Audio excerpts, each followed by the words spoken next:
Hello my dear students, welcome to Terence class. आज आपके लिए लेकर आया हूँ क्लास 11th की हिस्ट्री की बुक का चैप्टर नंबर 2, जिसका नाम है राइटिंग एंड सिटी लाइफ। और ये पार्ट 3 है। पार्ट 1 और पार्ट 2 ऑलरेडी दिए जा चुके हैं आपको। और बच्चों, इतना कहना चाहूँगा, इस वीडियो को बनाने का, इनफैक्ट फिर से बनाने का मेरा मोटिव क्या है कि 1 और 2 क्वेश्चंस जो हैं वो रॉन्ग थे। और मुझे इस बात का क्रेडिट देना चाहिए श्वेता राठौर, जो कि वन ऑफ द स्टूडेंट्स है और यूट्यूब से ही मेरी वीडियो को देखती हैं। She corrected me there and I very thankfully admit this कि अगर कोई बच्चा जो है मुझे करेक्ट करेगा, आई एम वेरी हैप्पी। कहीं मिस्टेक होती है तो that's why I have to make it again. So look at the very first question here. आपको बताना है क्वेश्चन नंबर 42 में, what kind of family was there in Mesopotamian society के अंदर किस तरह की जो है फैमिली थी वहाँ पर। तो ऑप्शन आपके सामने है, न्यूक्लियर फैमिली या फिर जॉइंट फैमिली। तो बच्चों यहाँ पर करेक्ट आंसर है न्यूक्लियर फैमिली। उसका रीज़न क्या है कि वहाँ पर अक्सर जब बच्चे बड़े हो जाते थे तो वो शिफ्ट हो जाते थे दूसरी अपनी परिवार के साथ, अपनी फैमिली के साथ, और अपना जो मेन जो उनका परिवार था उसको छोड़ देते थे।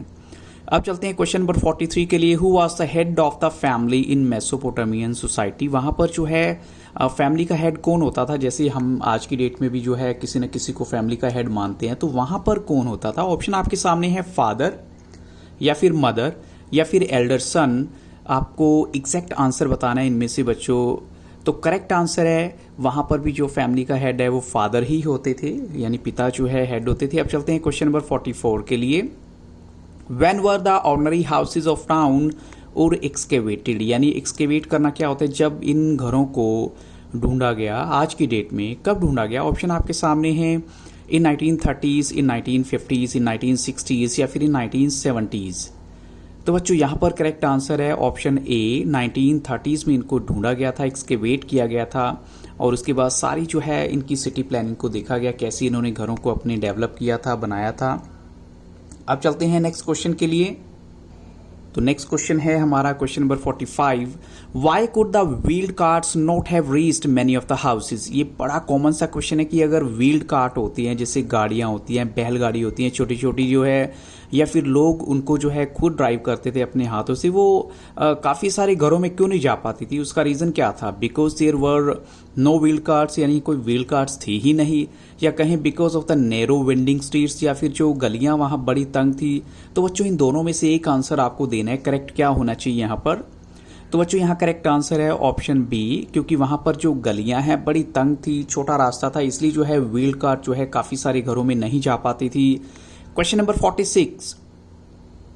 इस क्वेश्चन में आपको बताना है, हाउ वुड द सैक्स हो। सैक्स क्या होती है, जैसे बोरी होती है ग्रेन की, अनाज की, या फायरवुड, या जो जलाने वाली लकड़ी होती है। They have arrived in the city of would. कैसे आया करती थी वो। तो ऑप्शन आपके सामने हैं, on horse back, on elephant back, on camel back, या फिर ऑन डंकी बैक।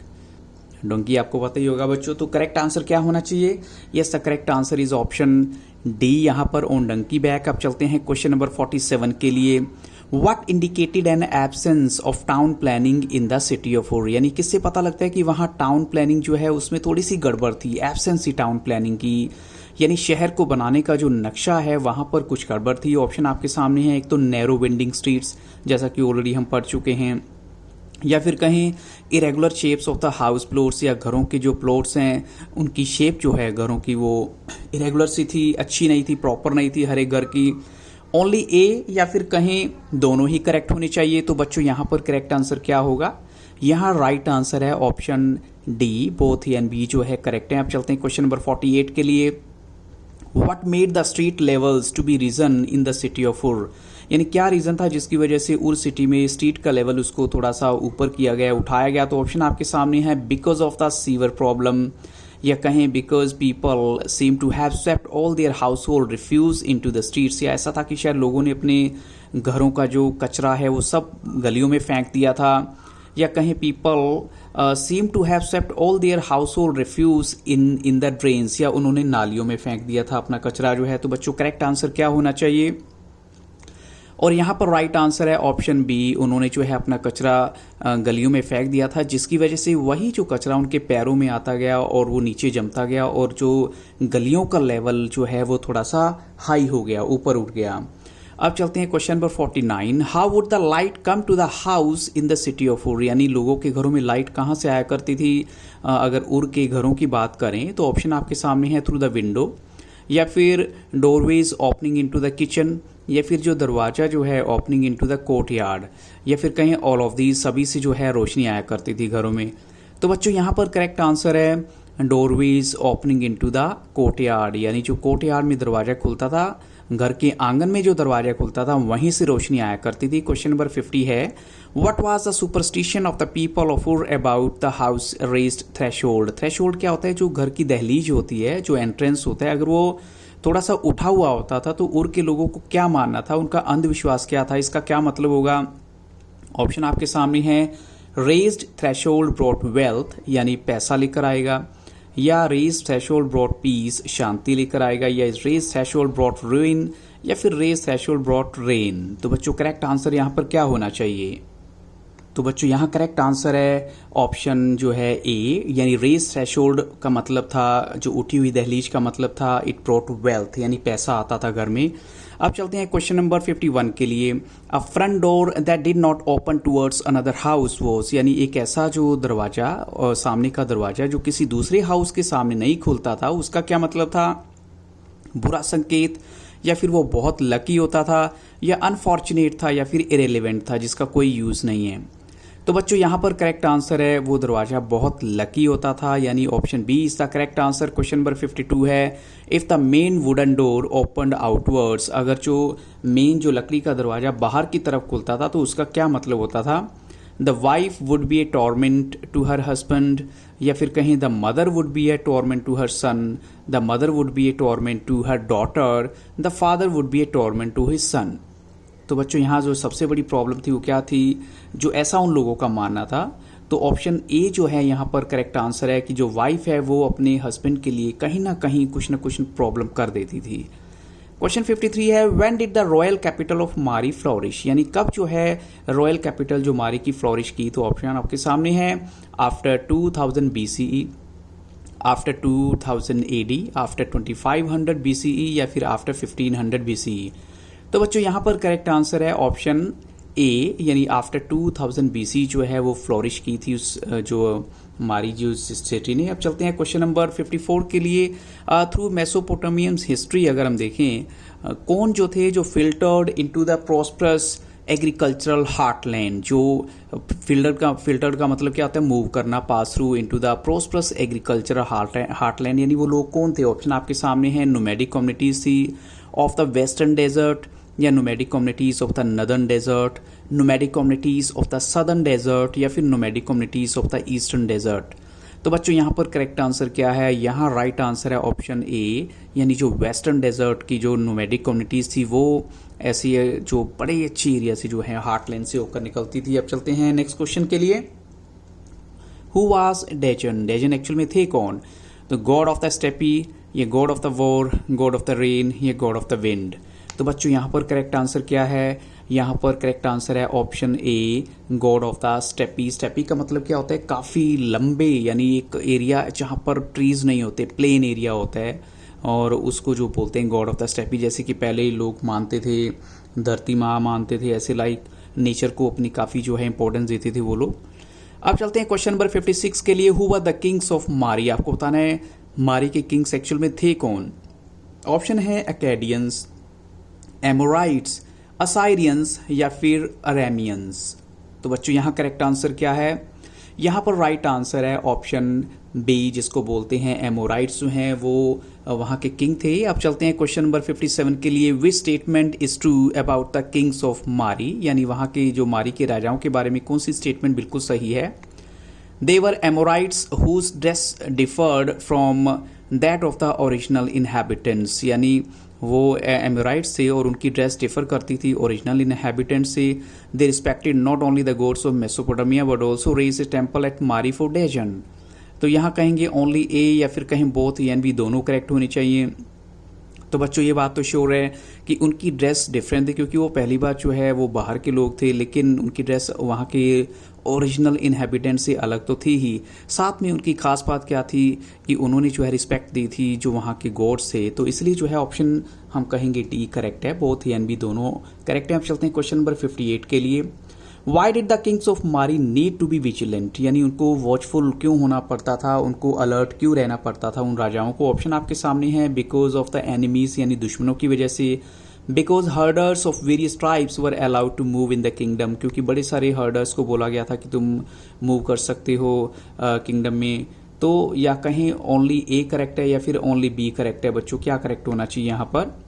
तो बच्चों यहाँ पर करेक्ट आंसर है ओनली बी, यानी जो हर्डर्स हैं उनको अलाउड किया गया था। और ये थोड़ा सा खतरे का भी जो है एक हिंट था कि कहीं वो कुछ गड़बड़ ना कर दें। क्वेश्चन नंबर 59 में देखिए, how would the barley come to Mari, barley जो है मारी में कैसे विजिट करते थे, कैसे पहुंचते थे, कैसे उनकी जो है उनको ले जाया जाता था। तो ऑप्शन आपके सामने है, इन ए स्पेशल ग्रेन बोट्स, या फिर कहीं इन ए कार्गो बोट्स, या इन ए लार्ज शिप, या फिर हम कहें इन तीनों में से एक करेक्ट आंसर जो है वो क्या होना चाहिए। तो बच्चों ऐसा कि आप जानते हैं जैसे कि बार्ली जो है वो एक ग्रेन है, तो करेक्ट आंसर क्या होना चाहिए, it's very clear, in a special grain board. सब चलते हैं क्वेश्चन नंबर 60 के लिए। In one of the letters what did an officer write to the king of Mari, एक लेटर में एक ऑफिसर ने मारी के राजा को क्या बताया था। ऑप्शन आपके सामने है, that he has seen fire signals और at night sent by one camp to another, or that he has seen many tribes becoming very strong day by day, या that there were many tribes who were planning to attack the king, या कहें all of these, सभी के सभी correct हैं। तो बच्चों यहाँ पर राइट आंसर है ऑप्शन ए, यानी जो उसने वो बताया कि कुछ मैंने सिग्नल देखे हैं रात के वक्त जो एक कैंप से दूसरे कैंप की तरफ भेजे गए हैं। क्वेश्चन नंबर 61 है, वेयर वॉज मारी लोकेटेड, मारी की लोकेशन आपको बतानी है। ऑप्शन आपके सामने है, ऑन द यूफ्रेटिस जो रिवर है, in a prime position for trade, or between, या कहें कि between the south and the mineral rich uplands of Turkey, Syria and Lebanon। only A या फिर कहें both A and B दोनों correct होनी चाहिए। तो बच्चों यहाँ पर करेक्ट आंसर है both A and B दोनों ही जो है करेक्ट हैं, यानी यूफ्रेटिस रिवर की जो पर्टिकुलर एरिया था वो भी था वहाँ पर, और दूसरा है जो mineral rich Uplands of Turkey या साउथ की जो जगह है सीरिया लेबनान, यहाँ पर जो है इसकी एक प्राइम लोकेशन थी। क्वेश्चन नंबर 62 में देखिए, while the boats were on their way to the southern cities why did they stop at Mari. अब देखिए सदर्न सिटीज की तरफ बोट जाती थी नो डाउट, लेकिन वो मारी में उनको क्यों रुकना पड़ता था उस जगह पे। तो ऑप्शन आपके सामने है, the officers of this town go aboard and inspect the cargo, क्योंकि एक कार्गो जो है उसमें ज़्यादा से ज़्यादा कितने सिंगल रिवर बोट में 300 जो है वाइन जार हो सकते थे, या फिर कहीं इस वजह से कि the officers would लेवाई charge about 1/10 of the value of the goods before allowing the boats to continue downstream। यहाँ कहेंगे हम कि वो शायद टैक्स लेने की वजह से उनको वहाँ रुकना पड़ता था। तो ओनली ए करेक्ट है या फिर दोनों ही करेक्ट होनी चाहिए, ए एंड बी। तो बच्चों यहाँ पर करेक्ट आंसर है फिर से ऑप्शन डी जो है, यानी बोथ ए एंड बी, कि एक तो इंस्पेक्शन करने के लिए और दूसरा टैक्स लेने के लिए भी जो है उनको ऐसा करना पड़ता था। अब चलते हैं क्वेश्चन नंबर 63 के लिए।